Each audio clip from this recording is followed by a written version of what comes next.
I'm sure all of you sitting in the audience can relate to the overbearing concept of screen addiction that you see your children go through more than anything. We realize we have our phone in our hand almost all the time. Have you ever actually discovered the number of times you've picked up your phone in 24 hours? Would you believe that the average person picks up their phone every 12 minutes, which is about 80 times a day? 44% of adults in the US say that not having their phone gives them anxiety. We would also think the same, wouldn't we? Every little buzz or notification from your phone pulls you in like a moth to a flame. Time to put on the thinking hat. What happened between the scientific advances in technology and now that made us such tethered slaves to our phones? For some of us, it's the idea of instant gratification, which in other words is all the likes you receive on posts or immediate information being acquired, which makes our brain greedy for more and more and more until you notice you're stuck in an inescapable cycle. A while ago, I discovered such a pattern with myself, where even going to the other end of my house would not be possible without a device in my hand. Maybe it was because I had the tendency to be constantly entertained and could not go a minute without doing something or watching something catching my attention. My parents not so subtly pointed this out. Yet, I remained in denial, thinking my situation was not so severe. That's when my dad introduced me to the topic of digital detox. I was challenged a day to go without touching my phone, and being the personality that I am, I eagerly accepted. I had listed out numerous things to do to keep me busy. After all, I was not going to let myself loose. At first, it wasn't easy. I had the urge to quit, only to check my notifications. Seconds felt like minutes, minutes felt like hours, hours felt like days.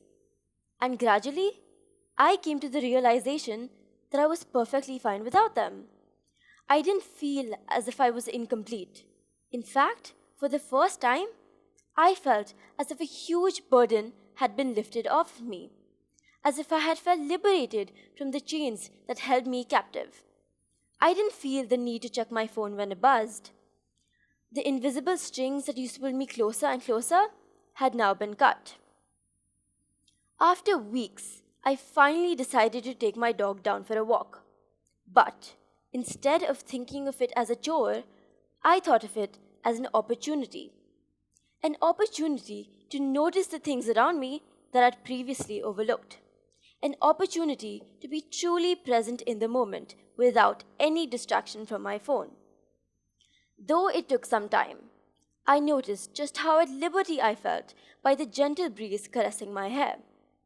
I realized that the simplicity of feeling joy came not only from my phone, but from the world around me I had so carelessly disregarded. No, it didn't happen overnight, and no, I didn't immediately see its effects. But once I did, once I experienced just how light and free I felt, once I realized there was a life outside the social world, I felt foolish it had taken me so long to realize. Digital detox is a period of time during which we refrain from using any technological devices, which may be a smartphone, iPad, or laptop. It's like deciding to go camping, but instead of setting up a tent, you're setting up boundaries. And instead of fighting off the urge to kill mosquitoes, you're fighting off the urge to check Instagram. Although the digital world had helped me connect with my cousins and peers from the other end of the world, it had started to become an extension of who I was. In fact, I myself started to wonder, who am I?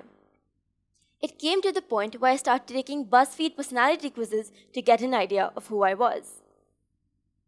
I reflected back and compared my feelings.